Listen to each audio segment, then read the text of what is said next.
Salut tout le monde, c'est Tonton Alu, on se retrouve sur la Laguna cette fois. Et aujourd'hui je vais vous montrer deux choses. Premièrement, pourquoi un moteur fuit. Faut savoir qu'un moteur c'est truffé de joints, à peu près n'importe où. Sur le haut moteur, sur le milieu, le bas, il y en a vraiment partout, partout, partout. Donc forcément quand les moteurs vieillissent, ça fatigue un peu. Et voilà, bien souvent, surtout sur les moteurs qui ont passé les 300 000 km comme celui-ci. Et non, vous avez cru que j'allais dire un moteur Renault, hein. Pas forcément les moteurs Renault. Mais les moteurs qui ont passé les 300 000 comme celui-ci, bien souvent, les joints de cache-culbuteur sont morts. Et là, vous allez dire, qu'est-ce qu'un cache-culbuteur? Pour les novices, le cache-culbuteur, c'est ça. Tout ce truc-là. Et là... Oh, il y a mon voisin, tiens. Un autre voisin. Et là, vous allez me dire, est-ce que c'est compliqué? Oui et non. En fait, sur certains véhicules, comme sur celle-ci, j'ai changé le... Donc celle-là, vous la connaissez, c'est mignon. J'ai changé le joint de cache-culbuteur. C'est un peu compliqué parce qu'il faut tout démonter pour pouvoir accéder au cache-culbuteur. Et donc, c'est un peu compliqué. Mais sur celle-ci, c'est pas compliqué. Regardez, je vais vous montrer. Vous munissez de ce que je viens de faire tomber, ça tombe bien. C'est pas fait exprès. D'une douille Torx T50. Et vous dévissez ces trois vis là. Là, je vais le faire. En fait, je vais vous montrer. Hop, on va mettre le cliquet. Le bon cliquet des familles. Vous prenez, vous mettez. Et faites attention, c'est serré. Hein.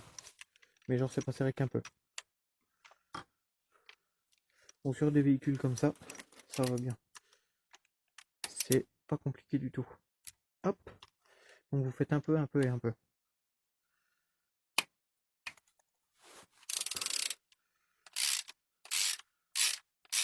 Et là, vous le dévissez celui-là entièrement. Et là, normalement, vous pouvez y aller à la main. Ouh, regardez, un gros écrou pour une toute petite vis. Truc de fou, non? Donc, on met bien sûr de côté. Bon, je me suis le radiateur. Ça ira très très bien.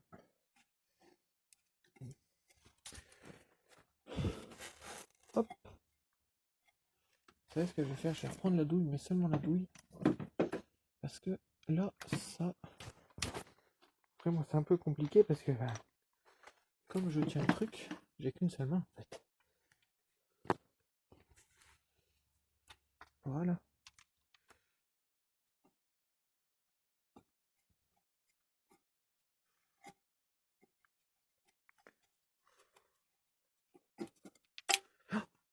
Et ben voilà, je l'ai fait tomber. C'est pour ça qu'en mécanique, il est toujours important d'avoir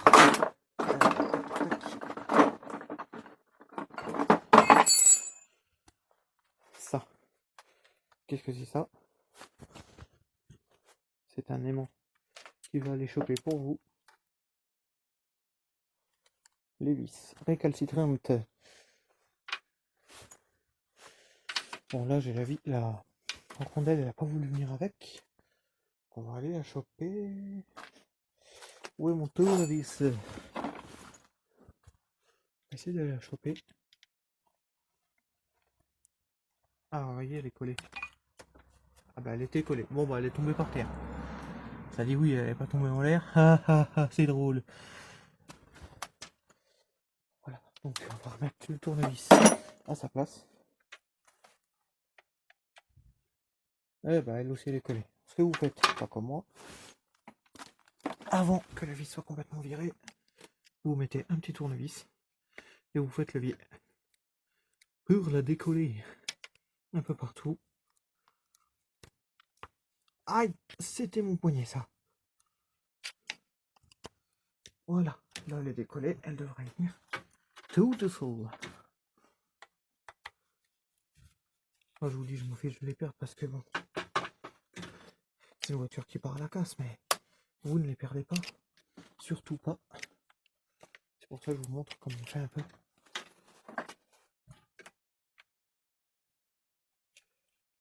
On essaie de faire les choses bien quand même. Hein. Allez, regardez. Et là, en faisant ça, tout vient d'un coup. Oh oui, c'est sûr, ça met des petits coups sur le truc, mais bon. Et là, vous allez dire, cool, on peut enfin le virer. Eh bien non, pourquoi? Parce que si vous regardez bien, j'ai encore pas pris ma lampe. Donc du coup, on va prendre, il me semble que... Oh, regardez. Constant. Oui, ça tombe bien, il faut que je vois aussi en même temps que vous. Ah, les fameuses vis de cuir. Ah, mais il est que là.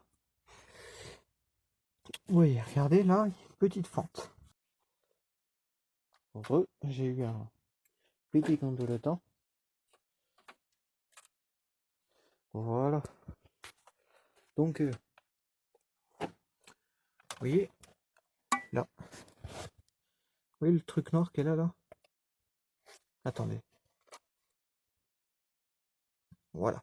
Vous voyez le truc noir, là? C'est ça, votre joint de cache-culbuteur, vous le voyez? Si j'appuie dessus. Donc, il faut arriver à passer un tournevis au-dessus. De toute façon, là, vous allez me dire, oui, mais ça le flingue. On s'en fout, il est mort. Si vous ouvrez ça, obligatoirement, vous le changez.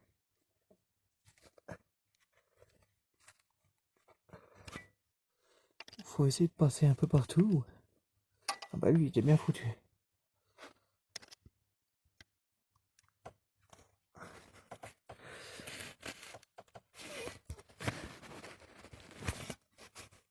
Alors, vous n'hésitez pas. Vous enfoncez votre tournevis jusqu'au fond. Et vous sortez. Voilà. Vous voyez, moi, il commence à bouger. Regardez.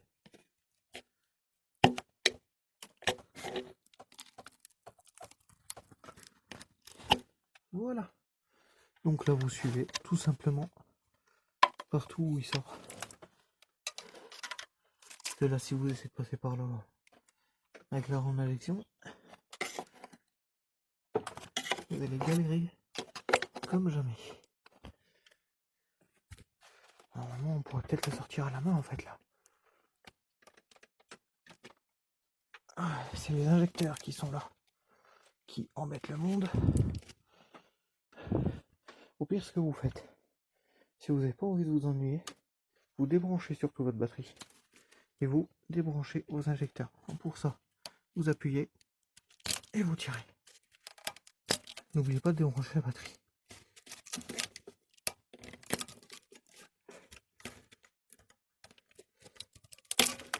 Hop. Et le quatrième.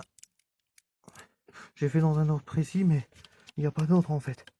C'est juste ce qui me venait directement sous la main. Voilà.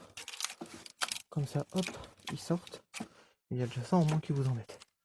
Et après, voilà, il est sorti. Vous voyez? Là, on fait de la place. Et voilà le cache-culbuteur. Et le joint de cache-culbuteur, c'est ni plus ni moins que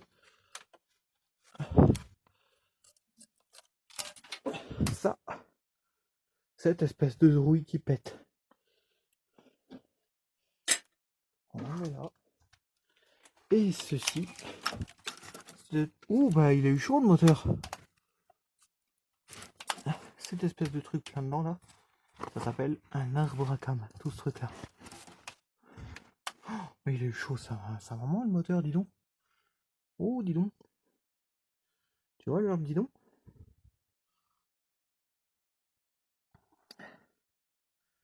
Voilà. Donc ensuite, vous nettoyez bien le cache-culbuteur. Vous remettez le nouveau joint. Vous le repositionnez. Attention quand vous le repositionnez. Outre le fait de bien le repositionner à l'endroit, vous le repositionnez surtout tout de suite. Genre vous y allez pas. Est-ce que ça va? Comment? Non, faut vraiment y aller. Le mettre en face, le toucher le moins possible. Et au dernier moment, vous le plaquez. Pourquoi? Parce que votre joint, si on le fait bouger, ou pire, il peut casser. Un joint tout neuf qui pète. Ah, j'ai connu des trucs plus drôles. Parce que c'est pas donné, mais c'est pas cher. Mais bon, si on peut éviter ces dépenses inutiles, c'est pas mal. Donc voilà, vous avez vu comment on change un joint d'injecteur. Qu'est-ce que je dis? Un joint de cache culbuteur sur une Laguna 2.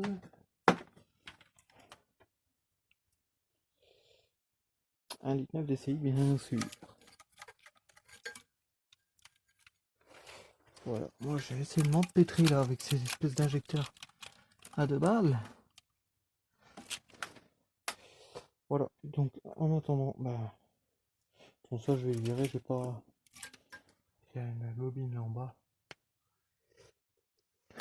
qui est reliée comme jamais. Comme il fait nuit, il va faire nuit là. Donc je vous dis à une prochaine, bah dimanche ou lundi, je sais plus, bref à une prochaine. Oui, parce que vous voyez la vidéo, et moi j'attends juste après avoir tourné le truc, là vous savez là où là. Donc du coup je sais plus quand est-ce qu'elles sont publiées. Voilà. Donc je vous dis à une prochaine. D'ici là, portez-vous bien. C'était Tonton Lu. Ciao tout le monde, bisous.